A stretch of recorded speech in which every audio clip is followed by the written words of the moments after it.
If you are new to sobriety or are considering quitting drinking, you want to stick around because I'm going to be covering 15 things to watch out for in early sobriety. These are things that I wish I had known when I started my own sobriety journey. Keep watching because the information I'm going to go over today will greatly maximize your chances of staying stopped in the next days, weeks, and months to come. Hi, this is Alex Rivera with Activation Energy, and I am here to help you stay sober, reclaim your life, and become the best version of yourself. Today, we're talking about 15 things to watch out for in early sobriety. Things that might get you if you don't pay attention to them and will sabotage your best efforts to stay stopped. So, without further ado, the watch out number one is not knowing your triggers. Triggers are those things in the environment that compel you, that urge you to drink. Triggers come in all shapes and forms. Triggers can be places, triggers can be situations, people, times of the day, and you might be aware of some of these triggers, but you might not be aware of all of them. So for example, bars and restaurants, places where you used to drink, can be obvious triggers. People and the emotions we feel towards people can be very triggering. This could be emotions of anger or frustration. Anything that provokes a strong emotion within ourselves can be very triggering. And then there are those non-obvious triggers like times of the day, or when there is a beautiful sunset, or any other situation that for one reason or another your mind is now associating with drinking. So a good thing to do in order to reveal these triggers to you is to keep a log or a list of every time you get an urge to write down what was the situation, where were you, who were you with, what was the time of the day, and what were the specific things that were happening to you, so you can create mitigating plans by not engaging certain people or going to certain places. Watch out number two is not learning how to manage your cravings. And chances are that you have fallen for these cravings time and time again. And now you need to develop a means to withstand the craving, because just because you're having a craving does not mean you have to drink. And even though these cravings can feel very intense, it might feel like, you can't take it. The truth of the matter is that you can. You can take these cravings because, like any other strong feeling or emotion, it will not last forever. And if you sit on this craving, do something else, distract yourself, or talk to somebody, or engage in a mindful activity that takes you away from thinking about the craving, then the craving will subside and pass. Watch out number three is hanging out with the wrong people. There's a saying out there that we are the average of the 5 people that we hang out with. So if you hang out with people who drink, your drinking buddies or friends that drink, chances are that you're going to feel social pressure, peer pressure to drink. So it's very, very hard to stay stopped when all your friends drink. So hanging out with friends that drink can be very, very dangerous for your early sobriety. So what to do? What I have come to realize is that many times the people that we think are our friends when we drink, we find out that we might not have so much in common other than the drinking. So it's actually a good opportunity for you to find out what kind of friends these really are. It's also an opportunity for you to grow relationships that you have with other people who don't drink, or to start new relationships with people who are also interested in other things other than drinking. So don't see it as a loss, don't see it as something negative. Actually, you being sober might allow you to discover a whole new different type of social interactions that you're currently not doing or even aware of. Watch out number 4 is the feelings of frustration that come from expecting others to believe that this time will be different. What happens here is that you might have a few days, maybe a few weeks, and even a few months that you haven't been drinking, and you feel like things are starting to move in the right direction. But just because you stop drinking and you feel like this time is different, it doesn't mean that the people closest to you and the people who have been affected by your drinking believe it. And it might feel very frustrating because you might think that these people don't have your back or they don't believe in you and they're not seeing all the good changes that you've made. But you have to see it from their perspective. It might be the case that you have told them in the past that things will be different, that things are going to change, just for you to go back and drink and do this over again. So for them, it's no different. And you're going to have to be understanding and patient, because for them, they want you to change. They want the best for you, but they don't know if this time is for real. So you just have to be aware of that and not feel frustrated because they might not believe it yet. And this might end up, being an excuse for you to drink. So you just have to understand that you have to give things time and you have to keep going and you have to believe in yourself, even if the people closest to you don't yet believe in you.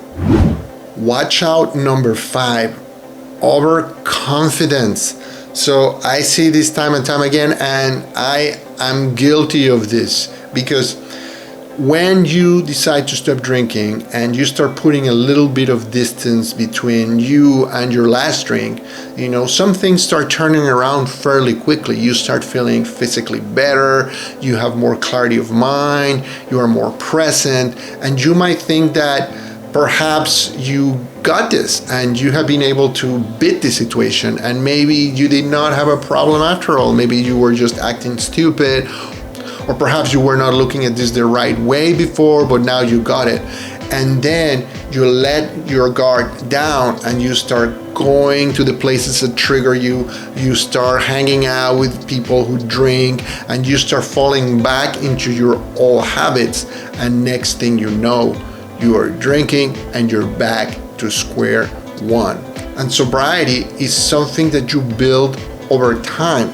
It's gonna take time for you to acquire all the tools, to acquire new habits that will help you to stay stopped for the long term.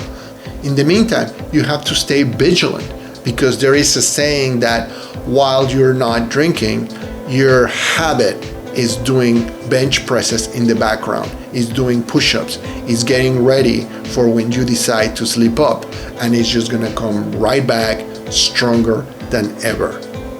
I think one of the reasons I kept going back to drinking and relapsing earlier in my journey was because I get overconfident. I would put some time between my last drink and where I was, and then I thought that things were okay and I could probably ease my way into drinking. And to be honest with you, that never ever worked. And every time I ended up in the same spot or even worse, because if things just stay the same, that would be one thing, but they actually get worse and worse. So if alcohol has become a big problem in your life, and you know in your heart of hearts whether it's a problem or not, chances are it's not gonna get any better. And you constantly fighting the decision to stay stopped, it's a lot harder in the long run than just plain staying stopped and learning how to do it by managing your cravings, by learning about your triggers, and by adopting new healthy habits. Watch out number 6. Thinking that you really like how alcohol tastes and that's why you drink. I heard this time and time again, oh, I really like how beer tastes. Oh, I really like how bourbon or tequila taste. Really? I call bullshit on that. Okay? Because if alcohol was really that tasty, we wouldn't have to mix it in order to dampen some of the nastiness of it, right? I remember filling up a glass with this much of vodka and a little bit of cranberry, because otherwise it's just like drinking jet fuel, right? It's pretty gross. So I don't believe for a minute that you really like the flavor. I don't think any of us start drinking because we like the flavor of X, Y, or Z hard liquor or alcohol. I think what we really like is how alcohol makes us feel.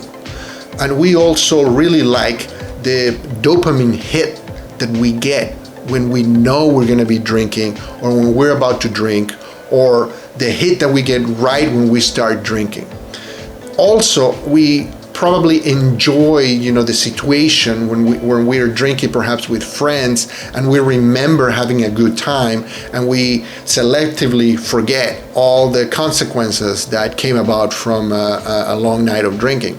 So I really don't think that we truly like the flavor or the taste of alcohol. I think what we like is how it makes us feel. We like how it takes our thoughts, our worries, our feelings of sadness or anger away.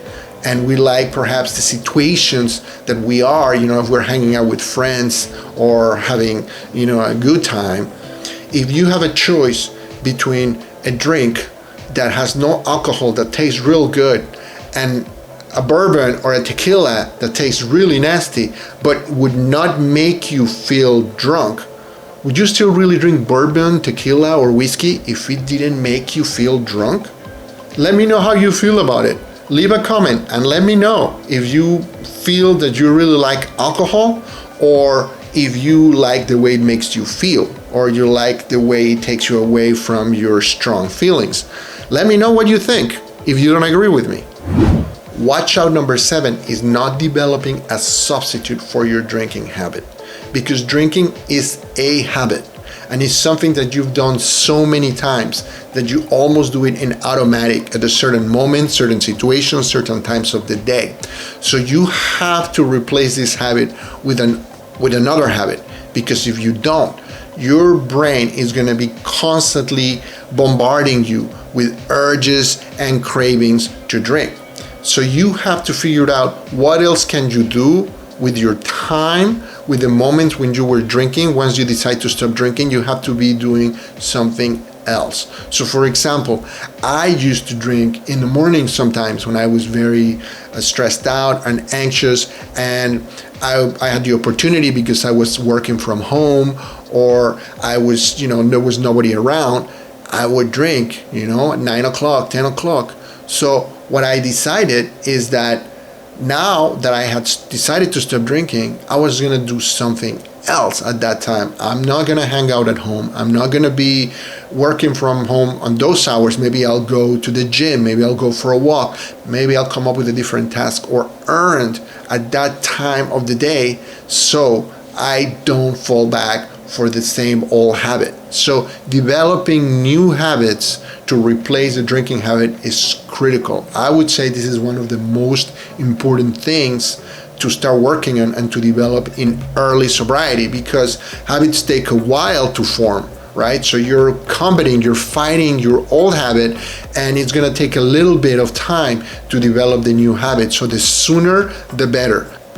Remember, there is a difference between sobriety and not drinking, because not drinking is white knuckling. It's just trying to use your willpower to make yourself stay stopped. And you might be bombarded and buffeted by all of these cravings and urges, and you're just using your willpower to stay stopped. But that's only gonna take you so far.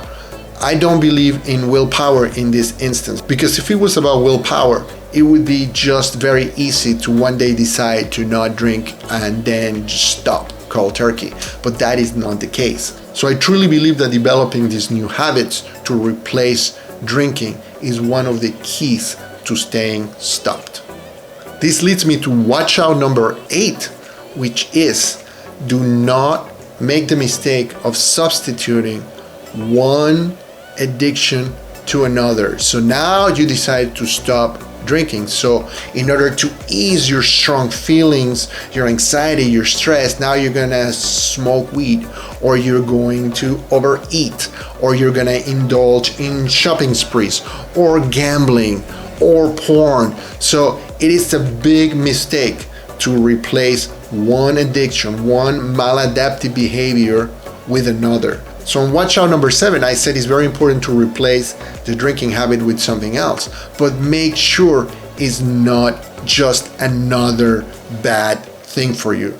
I do know of somebody who gave himself diabetes after quitting drinking, because then he gave himself permission to drink all kinds of sugary drinks and sweets and candy, and basically he was just giving himself permission, because he wasn't drinking, to do this. And he did it to the extent that now his blood sugar skyrocketed even though he was not drinking, and he developed diabetes. So that is just one of the risks. So make sure that whatever it is that you decide to do, it's healthy for you. So for example, adopting a new exercise routine. You heard me say this in this channel time and time again, but it could be as easy as walking. Just adopting a walking routine, because walking has so many benefits, not just health benefits, but for your mind. You can get out of your house, get out of your current situation, and just basically go for a walk and distract yourself and get your train of thought going in a different direction. Watch out number 9, not understanding that sobriety and recovery takes time, and that you are doing progress every day.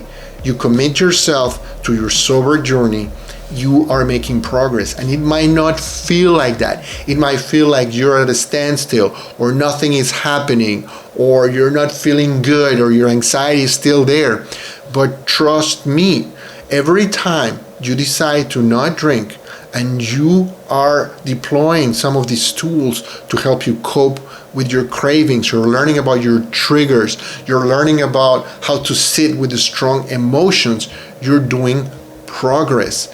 Because it took you a long time to develop this drinking habit. So it's gonna take you a long time to develop a new life. So be patient, keep at it, don't give up, and don't feel that things should happen quickly, because chances are you're gonna be working in your sobriety and in your recovery for many, many years to come, and quite frankly, for the rest of your life. Because we're talking about becoming a different version of you, a version of you that is healthier, a version of you that is more present, that is there for others, and who is there for yourself. Watch out number 10 is not addressing the underlying issues for your alcohol habit. Nobody develops an alcohol problem just because they want to mess up their lives, they want to destroy their relationships, or have problems at work, or legal problems. Nobody does that. We decide to pick up the bottle because drinking does something to calm and quell these very strong emotions that we have bottled inside. And a lot of these strong feelings come from traumatic events in our past, in our childhood, in our upbringing. And there are some things that we keep and we carry like this heavy baggage inside ourselves, bottled in our souls, believing that it's shameful to share with other people. And we carry this inside, these unprocessed emotions that come out in the form of anxiety or depression or anger. So it is not too early to start thinking about how to address these underlying issues that make you drink. You have to learn how to deal with your triggers and your cravings, and all of that stuff is very important if you want to stay stopped in early sobriety. But you also have to start thinking about how to go about addressing these issues that you have inside of you that make you drink. So perhaps starting to look at some professional counseling, or a psychologist, or somebody who can help you to process and work through these emotions. So let me ask you, what have you done in the past to help you unravel some of these strong emotions? Leave a comment, let me know what has worked for you, or if you have tried to get rid of some of these things that you carry within yourself that make you want to drink. Watch out, number 11, is not looking at a relapse as a learning opportunity. It's very common in early sobriety to have a lapse or a relapse, because it's normal in early sobriety to not have all the tools required to stay stopped, and you're still learning about how to manage your emotions and how to substitute the drinking habit with more healthy habits. So relapsing is a normal part of the process, and because you relapse doesn't mean that you have to start from scratch. If you relapse and you drink one day, doesn't mean that you have to keep drinking, or that you have failed, or that you will never be able to stop drinking. It just means that you decide to drink that day, and you can make a different decision the next day. So you don't have to repeat the same mistake just because you made it once. And this is a very important thing to get, because it's very demoralizing when you relapse, when you have decided to stop drinking, and then you find yourself that you drank again after a few days or a few weeks, and then you feel like it's all for naught. But all the things that you learn every day that you decided not to drink do not go away just because you made bad decision. You can learn from this relapse. What happened? Where were you? What were the circumstances? Perhaps you started hanging out with the wrong people. Perhaps you got overconfident. Perhaps you fell for a trigger that you were unaware of. So all of these things are pieces of knowledge that can help you the next time. The most important thing is that you keep going and you don't give up, because this can be the last relapse. Just because you relapsed once or twice or 10 times does not mean that you're going to be relapsing forever. It took me 20 years to stop drinking. Watch out, number 12, getting stuck in the why me? Why is this happening? Why can't I drink normally like the rest of the people? Why am I the only one who's getting into trouble? Why? I was stuck in this why mindset for very many years, just trying to figure out why couldn't I drink. I am like a smart guy, I have a good job, a good family. Why is it that I can't drink like everybody else? It just seemed like crazy that other people didn't have any problem and I did have problem with drinking. So trying to figure out why did not really help me to stay sober. How became a much more important question. How do I stay stopped? How do I achieve sobriety? How do I manage these strong emotions? Because trying to figure out why is not as important as the how. As time goes by, some answers may come to you as you go deep and try to figure out the source of these strong emotions and their underlying issues for your drinking. You might get some answers, but you might never get answers. So are you gonna wait until your life is completely destroyed, until all your relationships can come down the drain and you get arrested again for driving drunk? Losing another job? Are you just gonna wait because you don't have the answers to this why? Or are you gonna start working on the hows? How do I put my life together? How do I work to become a better me? How did other people do it? So you see, it was when I shifted my mind from why to how that I opened myself to the opportunity of learning from people who had already walked the same path that I wanted to walk, people who had reached sobriety. And this leads me to watch out, number 13, not taking advantage of the help that's available to you. You don't have to do this alone. You're not the only person out there that has suffered the devastation of an addictive behavior. There's millions of people out there, and there's people who have been able to overcome this and that have the knowledge and the answers that you seek. They know how to do this. You just have to open yourself to the possibilities and have an open mind and be willing to learn from others. Put your ego aside. Put aside those thoughts that you should be able to do this by yourself and it's not nobody's business. The truth of the matter is that there's people out there that can help you right now. That's why you're watching this show. That's why you're watching this channel, because we walk the walk, so you don't have to do the same mistakes. You don't have to damage your liver. You don't have to lose all your money. You don't have to lose your family or your wife, because others have done it for you, and we have the stories to tell you. So be willing to accept help. Be open to the possibility that other people are able to provide you with the answers that you seek. And this is very, very important, because in early sobriety, you might not know that this help exists, but it's out there if you're only willing to accept it and look for it. Watch out, number 14. Not understanding that sobriety and recovery is part of personal development. At the end of the day, you will become a different person that you were yesterday. And all of the things that you will learn in this process will help you in all aspects of your life.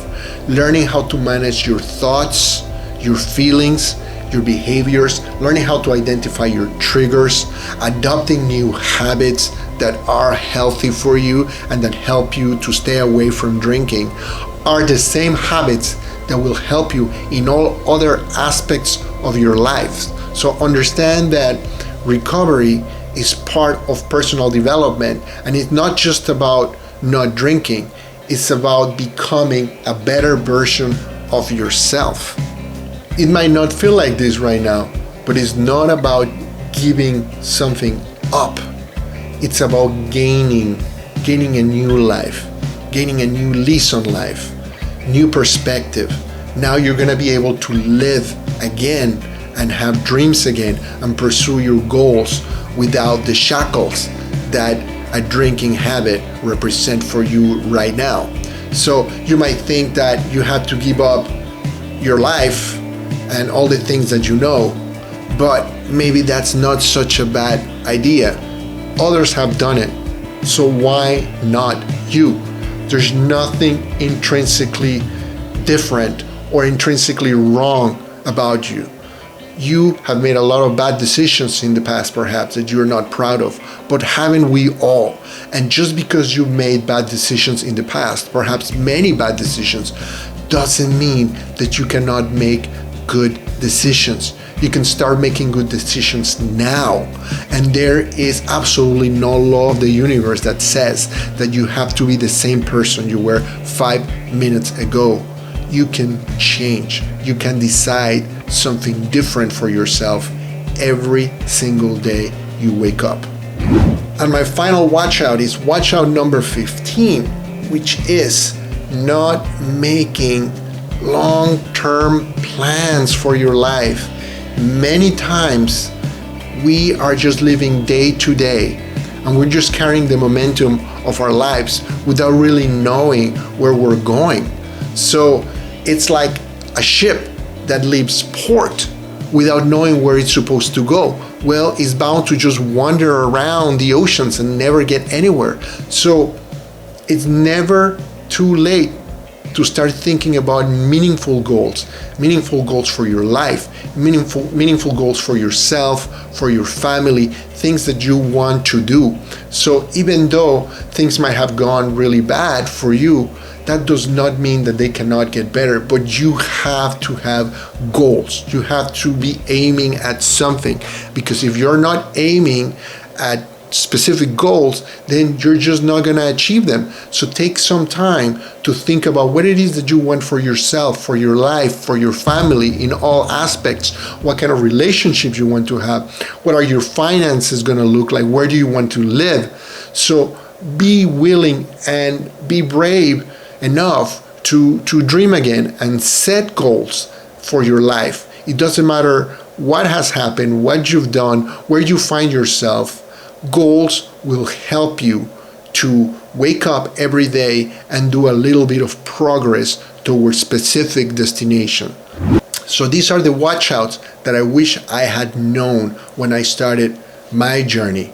And I hope that this has inspired you to look beyond your present situation and start believing that recovery is possible, that sobriety is possible, because as I said, other people have done it before you, and it's a lot of work for sure. Nothing comes for free, but nothing of worth in life comes for free.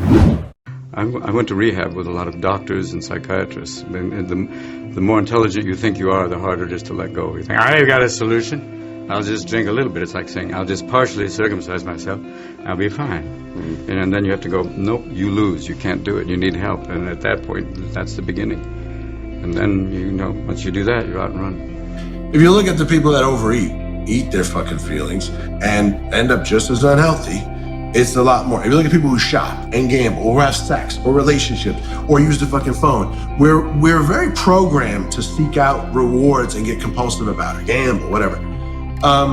Nonetheless, it's fucking hard because you've taught yourself this is the only way to ease my pain. I'm in pain, this is the only way to make it better.